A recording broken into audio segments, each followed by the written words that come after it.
I'll get my nose out of this glass and say, welcome. This is Jamie Drummond from Good Food Revolution. We are here again with our good friend, winemaker Katie Dickieson from Peller Estates. And today we are tasting the Peller Estates Private Reserve Merlot 2018.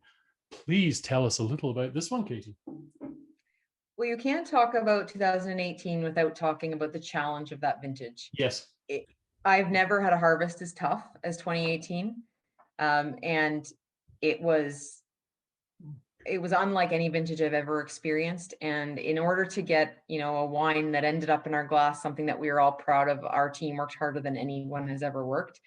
And I would really say it kind of summed up to me. I'll never forget. I think it was like Thanksgiving weekend. I can't remember if it was the Saturday or Sunday, but it was Thanksgiving weekend. And I was standing in the field watching a pick, and it was like droplets of air. You could see it. Like I've never seen moisture hang in the air like it did in that vintage.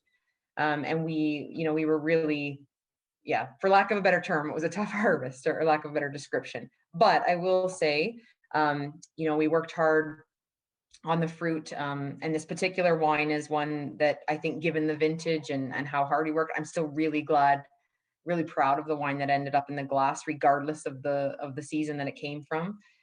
It's actually a blend. So about 60% comes from our Carlton farm in Niagara-on-the-Lake. And the balance comes from 2 grower sites also in 4 Mile Creek. So it's of that subapp, but a couple different sites in that particular area. Harvested and sorted.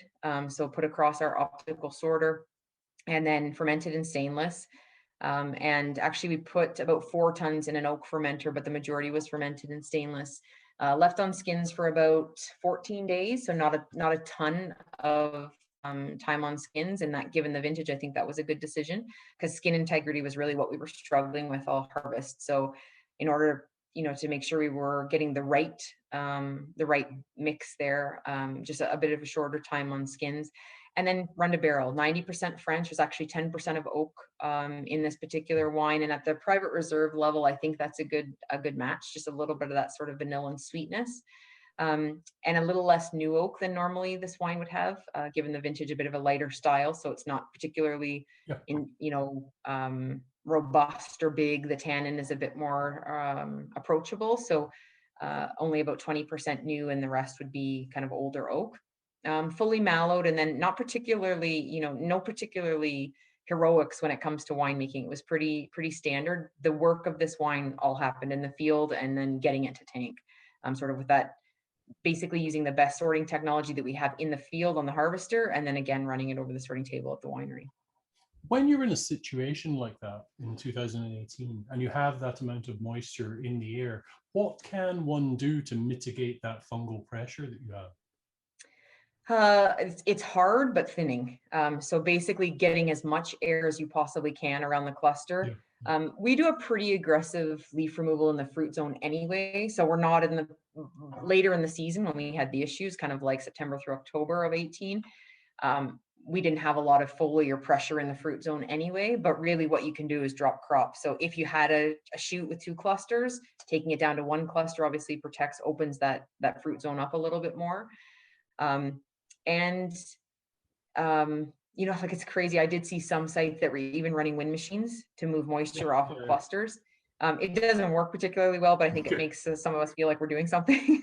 And then honestly, it's picking. So it's the ability to get in there and harvest before anything happens. So like clean kind of trumping all other decisions with respect to picking and harvest.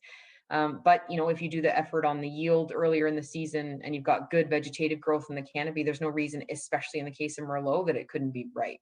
So sometimes I find too, in a really great vintage in Niagara, it's almost like Merlot sometimes gets harvested a week to 10 days too late. We're really happy with this season, so I'll often find in our hotter vintages Merlot, it's the tannin in the Merlot that takes the longest time to be a bit more approachable, like very, very tight. Not necessarily over extracted, but very developed. So I think in 18, Cab Sauv was a tough wine to make, but Merlot was a variety that we were able to do a great job of still. In a year like 2018, compared to a normal vintage, how much do you have to drop the yields to get the quality of wine that you would like to make? Yeah, probably in this particular case, on our own farms, maybe a third more than usual. So if you're Right. cropping at 3.5 to 4 tons an acre, you might be down, a ton an acre over the course of the season. This is not all at once it's mature fruit.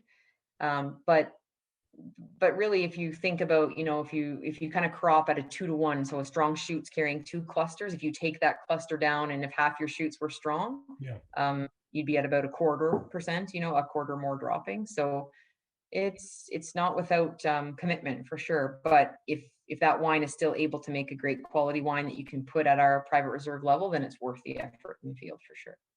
I think you did a lovely job with the oak treatment on this, because it's certainly not too much, but integrated wonderfully with that Merlot fruit. It has sufficient structure to make it a lovely gastronomic wine. When you're using this particular wine at the restaurant, where do you normally put this?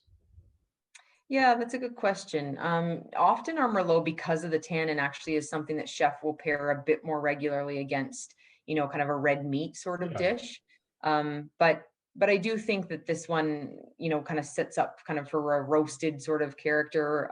We do a lot. I know it sounds crazy, but we do a lot of roasted vegetables in our house, and I yeah, think this particular wine would be a good fit there. I hear you. Yeah, Um, yeah, yeah, lovely wine. Thank you very much for sharing that with us today.